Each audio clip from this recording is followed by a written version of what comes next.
All right, I know it's been a while, and I've been doing a whole bunch of workshop cleanup and everything, but I took some time out, and I wanted to rebuild this guy right here, a Hot Wheels Ford cab over dump truck, and I'm not certain if this is the 80s version or if it's the 2000 version. I don't know. It doesn't matter. Whatever it is what it is. And I wanted it to be matching for Pug's scrap and train. But now when you see it next to scrap and train, it does seem a bit small, doesn't it? But right next to it, that is a Magnuson. That's a Magnuson. And that guy is definitely a scale truck. He is 187. That's what he is. And here is our cab over. So I'm not sure if it's too small, right? It looks small right here. But that's the thing that we're going to work on is overcoming the uncanny valley where, for those of you that don't know, the uncanny valley is where you make something super real, but then you've gone too far and it becomes repulsive. And then you got to come out on the other side. So if you're dealing with that, I always say the best way to do it is make it like a cartoon. Cartoons, cartoon stuff is way easier to make look believable than prototype stuff. It just is. So we got Pug right there. We got the International. And what I did for this guy, you see his wheels? Okay, so I took some Magnuson wheels, I put them in my remelt and cast them so that I could do this. And I used some 020 steel wire to do this. And I'm going to show you right here. This is how I did it. That's how I did it. So there's some 020 wire. Now the Hot Wheels wheels that came out of here, we put them into our Hot Wheels storage container. Because we do like to do Hot Wheels stuff.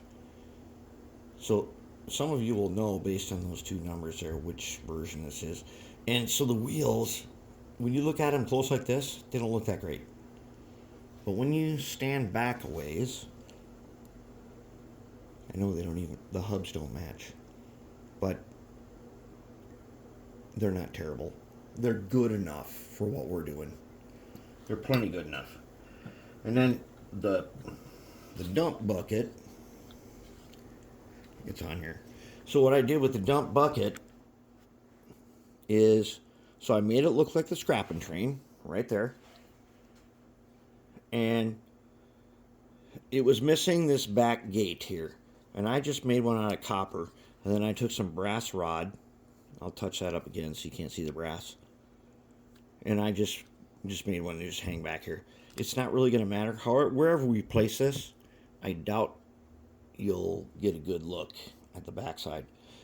I painted it oxide primer, and then I took some graphite makeup brush all around.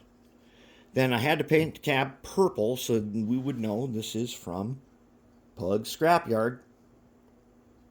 I painted the inside tan just so you could kind of see somewhat in the inside.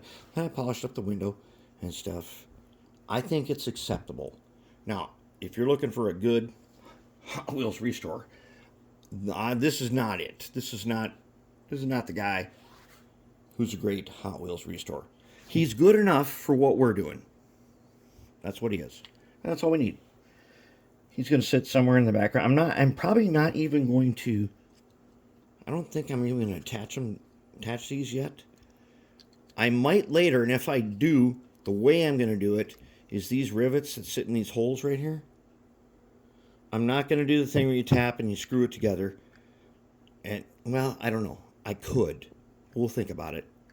I'm thinking that I'll just put a little dot of white glue on there. Just good enough. Because once he's that down, and the wheels do work, once he's down here, he's good. He's good. Yeah, I mean, he's meant to provide some character to a scrapping yard. And so then we come to the part where like I said in my pictures, that we're going to do this thing. We're going to call it Big Brother, Little Brother, so we can get a handle on on whether or not it's scale doesn't matter as long as you put it in the right context. Just like a family photo of one big brother and one little brother, they're two different sized people. Doesn't mean they're out of scale, they're just two different sized people. And I think we can fool the eye with this guy. I think we can fool the eye with that guy. I don't think that's going to be a problem. He turned out pretty good. It wasn't a tough project or anything. He'll fit right in with the scrapping yard.